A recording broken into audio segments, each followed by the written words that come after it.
All right. Welcome to another episode of How I Met Your Mortgage. As always, I'm your host, Adam Smith with Just the Tips Coaching, and we've got a wonderful repeat guest for you guys today, agent that's not actually too far out of our arena. We're about an hour down the highway. A lot of people in a lot of states label the next town, that kind of thing. And I guess when I was a kid, it kind of was the next town, although now there's a little break in between here and there. But welcome back to the show, Monica Shea. Hi, Monica. Hello. It's always so nice to be here with you. I'm so glad that we were able to do this. I'm so glad we got some time to talk before we actually went live. I needed a little bit of a refresher about what we had talked about last time because it had been so long. And I guess I just didn't realize that 14 months ago we were booked out 14 months. That seems like a ridiculous amount in time. And thank you to everybody on my crew for making this as successful as it is. And we do love doing it. And we do love having some wonderful guests on the show. And we've obviously had some really good content because here we are doing this with you again. And one of the things that you had alluded to that we were just starting to scratch the surface on last year when we got to do an episode with you was this program that you do that is along the lines of what goes on with Disney. And I know we had just scratched the surface, and there were so many things that I wanted to hear about. And it's not necessarily just that you guys are mimicking the way that Disney does business, which I absolutely love and adore. And I studied a lot of the business ops when it came to Disney, Disney World, Disneyland, so on and so forth. And it's such a wonderful model to mimic. Obviously, we're all doing it on a smaller scale. Disney is an enormous operation. And the constancy and the consistency of what they do. And the reason I really started digging into it, we're going to get into the Wayback Machine here, was the pandemic. Mm-hmm. So coincidentally, in March of 2020, I was at PodFest, a podcasting conference in Orlando. And I could actually see Disney World from my hotel balcony at the Orlando World Resort. Not that I went there. In fact, I don't think I've ever been to Disney World. I think I've only been to Disneyland. Oh, come on now. No, I'm not kidding. I really haven't spent that much time in Florida, which is, call me crazy. I'm just not a big fan. Heat and humidity don't really light my fire. But we're sitting watching the news in the area around this conference center, and the news has announced right then and there that Disneyland is closing. I was like, okay, now I know that's a big deal because in Disneyland's history, which I think is 75 years plus now, they had only closed twice. Once was on 9/11 and once was because of an earthquake. But they had only been closed for 2 days in their entire history. And the constancy and consistency that comes from that is so impressive that it really made me start thinking about how can we do that in our own businesses? How can we make sure that every client is getting that 5-star white glove experience every time? Because that's a really important piece of your business puzzle. If you're not giving that, there's no reason to focus on the things you need to do in order to make your business strictly repeat and referral, because they're not going to use you again.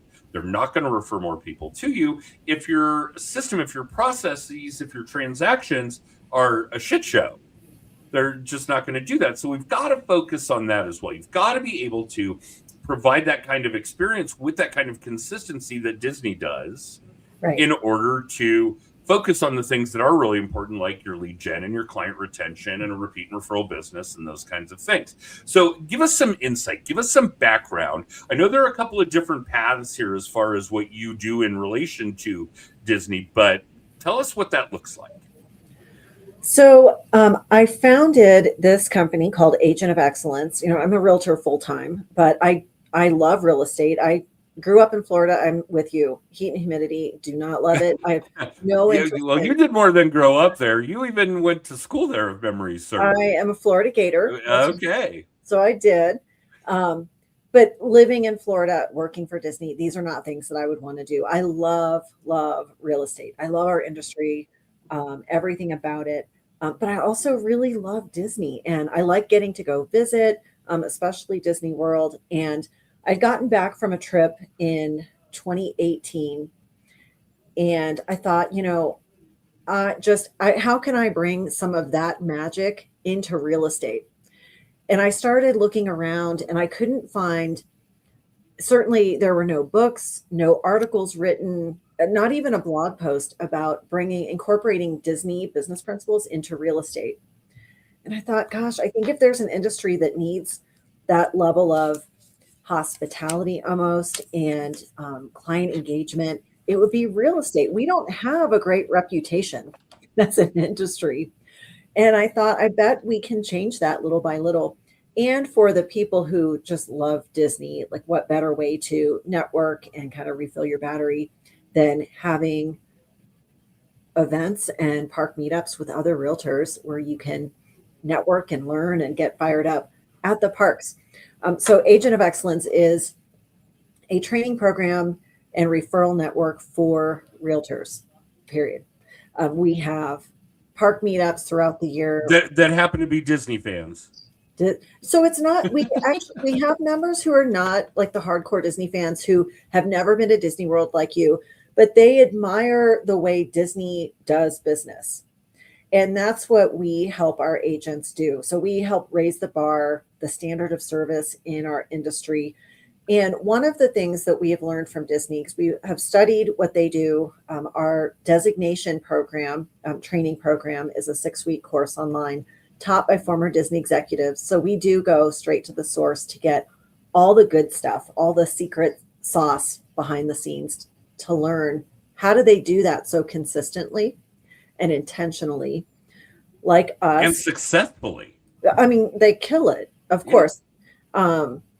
One tool, just as an example, is Disney uses a concept called touch point mapping, and they look and see, like, what are all the potential touch points with a client during a specific process or a guest at the parks, and how can we intentionally design that so that there is no room for error.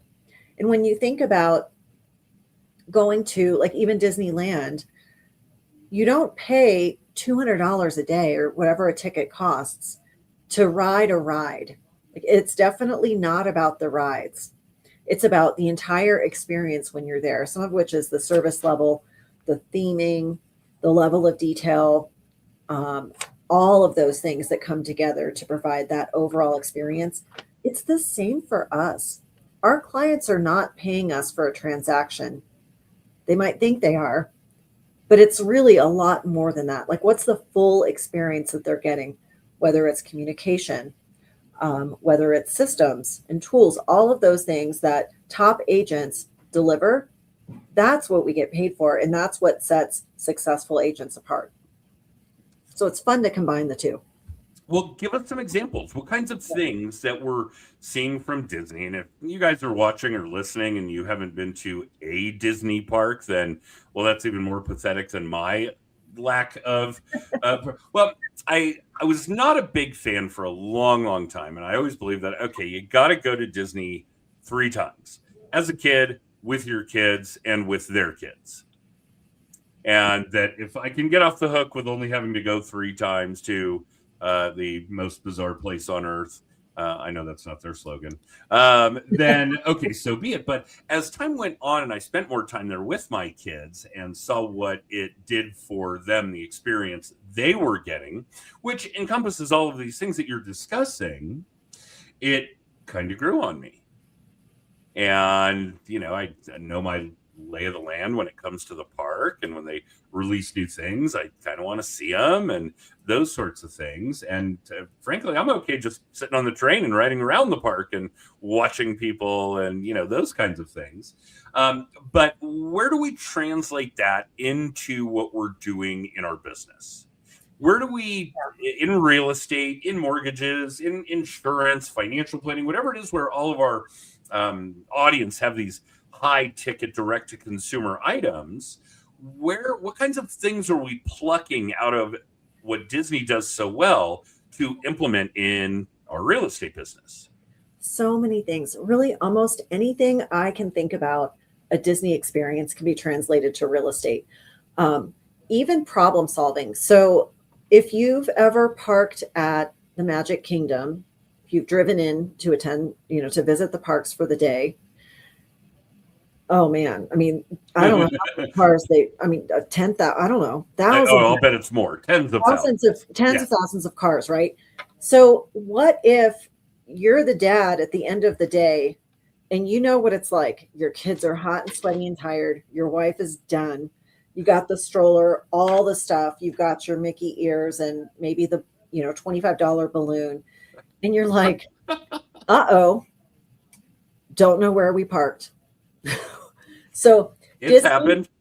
it happens a lot. It used to happen a lot. Disney identified that as a potential problem after probably the 100th dad showed up with kids screaming like, shoot me now, I'm never coming back here again. And they systematized it. So they found a problem and they solved it without even anyone asking them to solve it. It was an opportunity. So do you know now when you pull in and park, there's actually a map that cast members have. So Disney employees are called cast members. Yeah. And when you pull in, they know from 8:30 to 8:40, people were filling in the spots in Goofy 3 or whatever. Okay, right. Whatever the We section got it. that is. So if you're at the end of the day and you're like, I don't have a tracker on my car, I totally forgot to record where I parked. They're like, no problem. What time did you get here this morning? And they can tell you roughly where you're going to be parked. How amazing is that? That's pretty brilliant. Right. And so we get to do that too. Like, what's an opportunity to improve something that often goes wrong in real estate, whatever that might be? So they seek out solutions, even without being asked. Like, there was no guest that came and said, you should have a map and you should time it and fill it in every time, every morning when people are parking. So things like that, like they're very proactive on finding solutions. And for me, I always think either any horror story I hear from a client about an experience they had with someone else, that's an opportunity for me to learn. Part of our referral network, we are a very active member community within Agent of Excellence. We have a very active Facebook group just for members. And of course, our meetups at the parks. A lot of what we do is share, whether it's a near miss, a service failure, or service successes, so that we can all learn from that. Okay. And I think that a lot of successful real estate practices, mortgage practices, on and on, are going to have this kind of a system in place. I'm not sure that we're winding the clock back enough the way that you guys are to really identify the problems before they're problems. Yeah.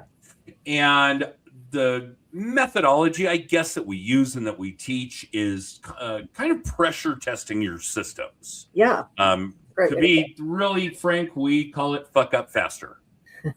Figure out where your flaws are, get it out of the way, get it resolved so that it doesn't happen again. Now, you guys are actually rolling the clock back on it a little further and identifying the problems before it's a problem.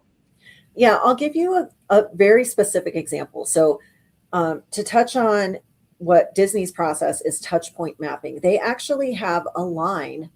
It's a linear process that they map out showing, like maybe it's the parking process from A to B. So what's your experience when you pull into the parking lot? Like, what do you see? What's the theming? What do cast members say as they take your money and wave you through the parking booth?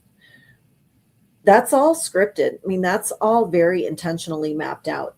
So when I look at translating that to real estate, I might look at my buyer under contract process, for example, and I'm going to map it out from start to finish. No, this is totally different than an internal process where I'm like, okay, we got to send the contract to the lender. We have to get the file started in my office, hand it off to my assistant, all those things. Those are internal. The beauty of the touch point mapping process is that It's a totally separate list of what the client experiences. So for me, with a buyer, you're hot and heavy in the beginning as a realtor. So you're showing homes, you're texting throughout the day. Do you want to go see that one? You get to see them a lot in person. Then you're under contract. Congratulations. We deliver champagne when our clients go under contract, just as a moment of celebration. We do the inspection. And then, kind of once we get the inspection wrapped up, we pass the baton to our lender partners like you, Adam. And so you're doing a lot of the work, but it's a little quiet on the agent side. So as I mapped this process, it should be anyway. It should be. We hope so. So when I mapped this out, I realized, gosh, I built all this momentum, and then I kind of go dark a little bit because I don't need anything from them, and they don't really need me unless there's something going wrong or there are specific concerns. So I thought I need to fill in the second half from after inspection to closing so that I keep that momentum going and they don't feel like I've abandoned them. And then I roll into closing and they're like, must Who be are nice. you? Right. Must be nice, right? Of course you're here. So like we do things like reminder to forward their mail. We send them a link for that. I have text message templates that I'll send saying, hey, I don't need anything from you and there's nothing wrong, but what do you need from me? What can I do to help? Checking in on packing, moving, all those little things that you can do just to keep the relationship going. One thing Disney does on their touch point mapping, they don't just list all the steps. They actually will grade each one with a yellow, green, or red dot. So if something goes very, very well, it's a green dot. It's a success. If something's kind of neutral, like for us, maybe, the appraisal comes back as expected with no concerns. It's neutral, it's yellow. If there's a service failure, it's a red dot.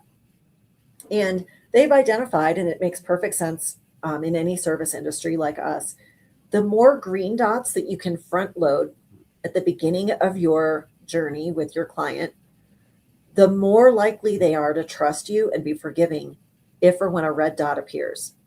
So if you've already laid the foundation, they're like, I know Monica's got this. She's amazing. One little hiccup doesn't sour the relationship.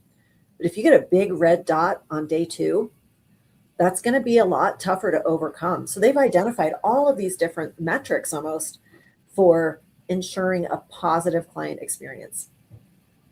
That's amazing. Isn't that so cool? And so, I think the takeaway from this when we translate it to our businesses is let's really put ourselves in our clients' shoes. Yeah. What are they experiencing from day 1 to day 30, day 60, whatever it happens to be? And what are they going to reflect upon as positive experiences, negative experiences, neutral experiences, etc.? And how do we turn the light screen, the dots? Yeah, because it's really just like at Disney. It's not about the specific transaction. It's not about the specific deliverable. It's about how you feel.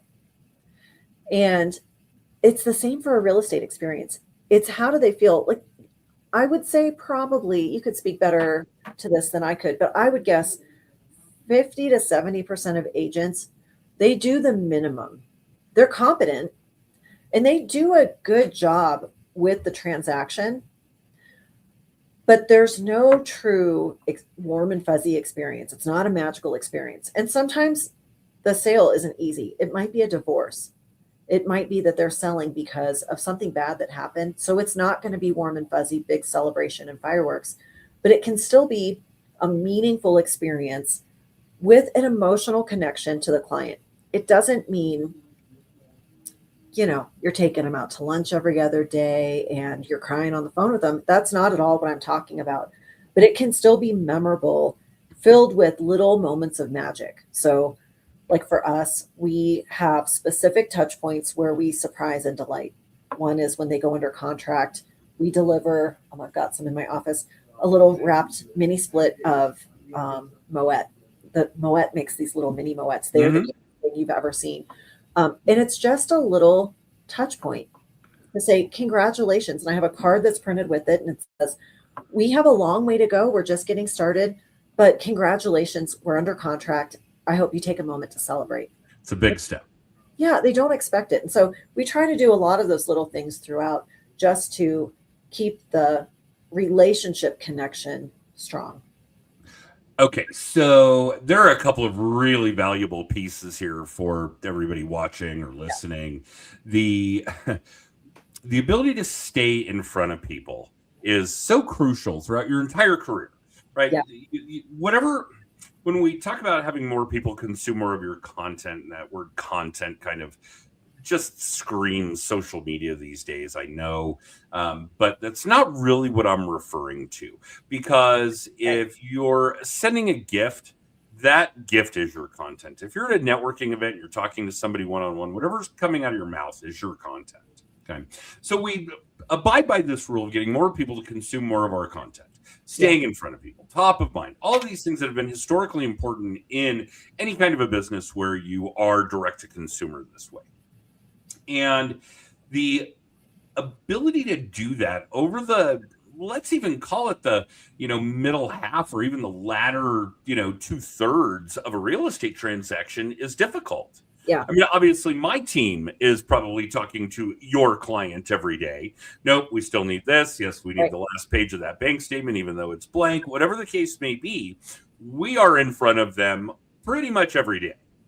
And for the real estate agent to do that, especially when the transactions are behaving in a normal manner and there aren't issues that need to get resolved and the inspection isn't totally screwed and the appraisal didn't come in below value and on and on. I mean, obviously there are a lot of fires that could potentially need to be put out over the course, but in the normal transaction, there really isn't a whole lot for you to do. It's difficult to stay top of mind unless you're exercising these kinds of things. The other thing that you said that really struck a chord with me is that they're not expecting it. Yeah. They're not expecting it.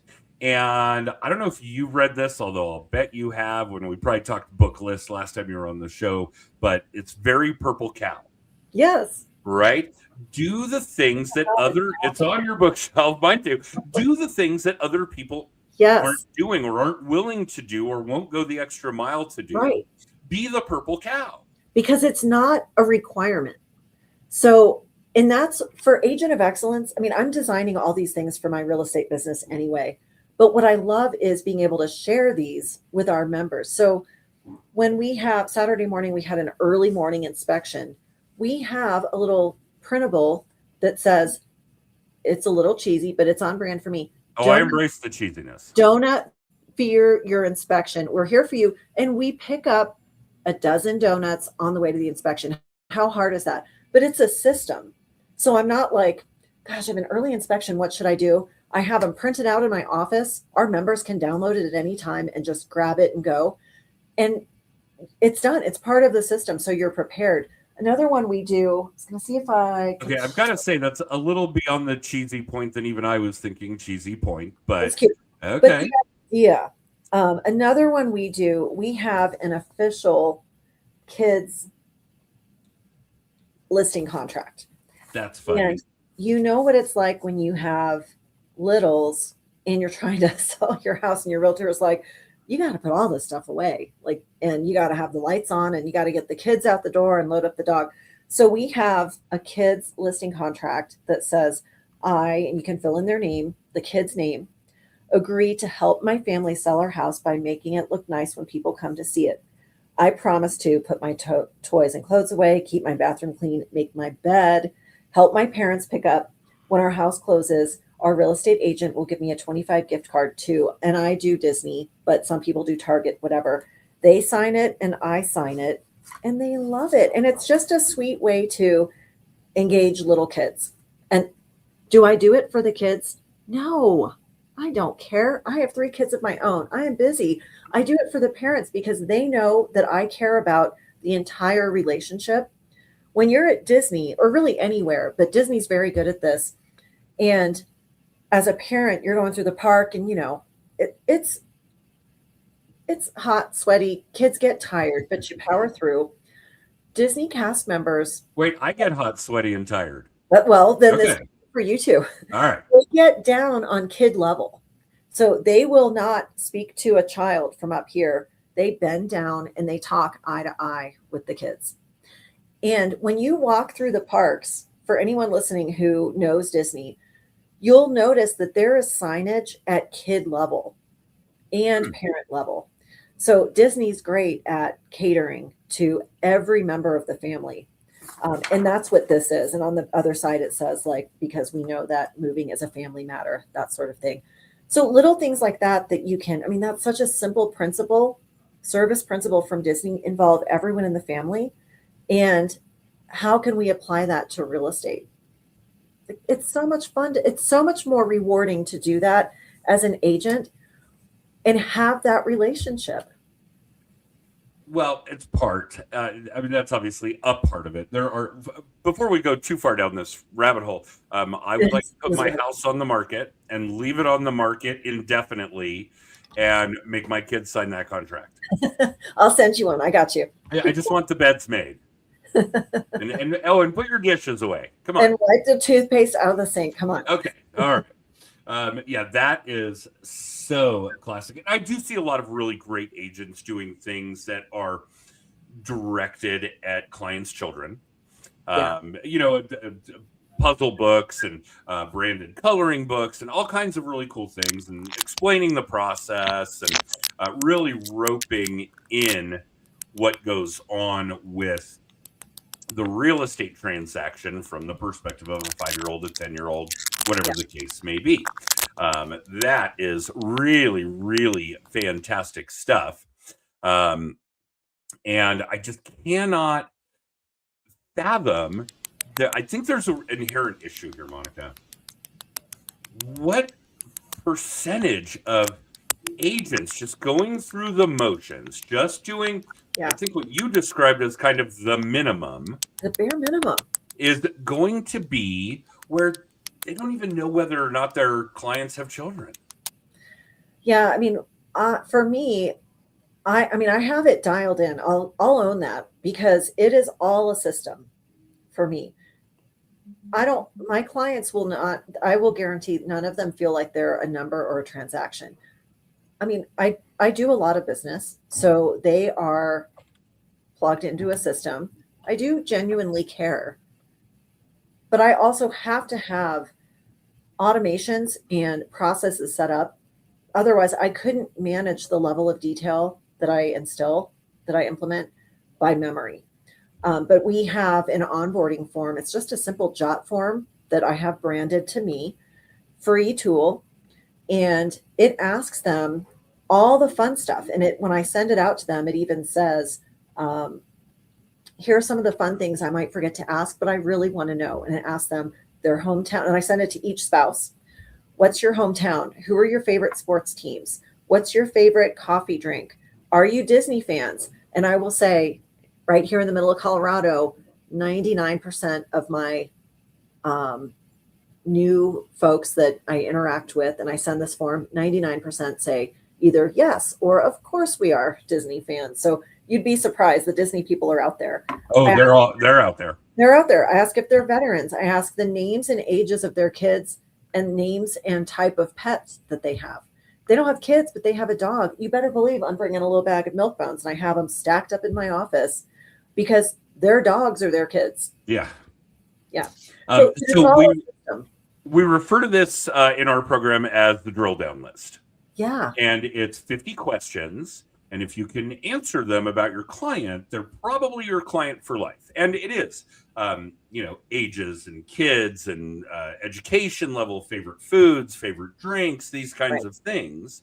And of course, you're not going to, ask them these questions outright. Hey, what's your favorite food? It's a little awkward. But the ability to research your clients now is just so beyond ridiculous. We're just so open about who we are and what we do. I mean, if I like steak and I go to the steakhouse on the regular, I am posting pictures of me at the steakhouse on the regular. Me and the wife for, our anniversary, me and the kids for a birthday, whatever. These kinds of things are so easy to discover. We just have to actually do the work. You just have to plan it. I mean, and we're so lucky that we live in this age where information is available at our fingertips. I mean, we can check almost anyone's birthday. If they're on social media, we can check their birthday. We can see if especially if they're on social media, did they have a kid just win at the swim meet, or did they just get a new puppy, or whatever? Did they get a new job? Are they retiring? And then once you know what things tend to happen, you can set up your system for, like, here's what I send when someone retires. There's a candle that I always order from an Etsy shop, and it says, um, smells like you don't care because you just retired. And it's a cute little candle. And I'm like, send it to my assistant. That's my go-to. So and so just retired. Will you send this off to them? So you can, and again, that copies what Disney does, and lots of great companies. They set up a process. They dial in the detail. Systemize and automate as much as they can. Yes. Yep. And then there you go. I think the difference is so many of my systems are not, they go beyond the transaction. They're a lot more personal to really foster that relationship with the client. So it's not just about, don't forget to set up your utilities, or do you need a CMA 2 years in to see where your home equity, what your home equity position is. I go beyond that, but it is mapped out so that it doesn't take a lot of time from me on a day-to-day basis. This is fantastic. I mean, I know we're already over time, but only an excuse to have you back on the show here. So I'm not upset with that at all. But this is fantastic. The volume of nuggets, I guess, that we've been able to give the audience today have been huge, and we even got to rehash a couple of old things like Purple Cow, which I absolutely love. But ladies and gentlemen, this is a fantastic model. Here's the big difference: the work that Monica is putting in to make, I mean, don't get me wrong, there is some initial systems work here. The process, the linear thinking about it. We've got to understand what our consumers, what our clients are actually experiencing. Mm-hmm. There's some workload there, don't get me wrong. But once you identify it and put your processes in place and systemize and automate, then the work that goes into this is actually fun. It is. And it's so much, I'm so glad you said that, Adam, because it's so much more rewarding when there's a positive relationship beyond the transaction. It's so much better for me, just as a person doing a job, when there's more to it. It's not drudgery. No, and better than that, it's real human connection. Yeah. Something we are just so lacking right now. And that business is way more profitable. Oh, for sure. Yeah, absolutely. Wait. We're going to have more fun and make more money? Yes, please. Okay. Let's go. All right. And Monica, just because I don't know that we covered it last time, because we just scratched the surface on all of this, give our audience some information on how they can reach out to you and find out more about this program. Sure. So you can find me, Monica Shea, on all the channels. I'm not on Threads. Agent of Excellence is its own entity. So you can find Agent of Excellence on Facebook, Instagram. You can message me too. theagentofexcellence.com. We have an incredible conference in October this year at Walt Disney World. So the most magical place on earth. It's a 2-day on Disney property event. We have Greg McEwen, the author of Essentialism. Oh my gosh, one of my favorite books ever. So required for real estate if you're trying to grow your business. He's going to be one of our keynote speakers live there with us, teaching us. So check out any of that's on our website or the Facebook group. You can check out the Agent of Excellence. Yeah, and if you like delivering that elevated level of service and you want to make it fun, we are your people. There it is. There it is. Yeah. And yeah, this has been fantastic. I'm going to make sure that we get you on the books for another episode. You bet. I love chatting And with you. You're oh, amazing. good. I'm so glad. I know it's not easy to carve out this kind of time. Did you realize that you're going to breach, excuse me, 600 deals this year? That your next big mark in your career is across this year? I'm at almost 800. Oh, wow. Yeah, it's for a career. Yeah, almost Oh, 800. my stats must be lying to me. Yes, that may have been last time when we spoke, but yeah, I just looked the That other could be. day, and I'm at almost I'm at like 792 to date. Oh, maybe I'm just reading it wrong because I thought it was right at like 592. Yeah, it was like 792 for career. So Yeah, it's yeah, thank you. 792. Yeah. Jeez. All right. Okay, so for the rest of you watching or listening live or in syndication, I'm not sure you're going to see a much better episode than the one that we are wrapping up here because Monica is just full of fantastic ideas on how to do this stuff. I highly recommend you at least go check out what goes on at theagentofexcellence.com. And even if you're not a Disney fan, and you don't have to be to understand that they have a ridiculously constant and consistent business model that delivers the kind of results that you want to be delivering in your business, whatever that business happens to be. I don't care if you sell Honda Civics. This is exactly the kind of modeling that is going to make that so much more successful and so much more fun. So that's really a very big deal. And for everyone else, if you want to catch other episodes, if you want to see our video blog, The Weekly Little Tip, if you want to find out about our annual conference, if you want to, maybe we'll get Monica to come up the road a bit here and speak at that event this year. That would be phenomenal. Or I don't know if you want copies of the books, either Just the Tips or Mindset Tools for Sales that I've written, by all means, go check out justthetipscoaching.com. And that's really it. We'll be back next week with another episode of How I Met Your Mortgage. We are live on Facebook, LinkedIn, and YouTube at 9:30 Pacific, 12:30 Eastern. And a mere 48 hours later, you can catch the podcast on Amazon, Apple, and Spotify. Monica, thank you so much. I'm just blown away by how great these are every time. Don't run off. I'm going to run our extra. But I do want another minute of your time just because I am apparently not able to get enough Monica. This has been fantastic. All right. We'll see you guys next time. Have a great week.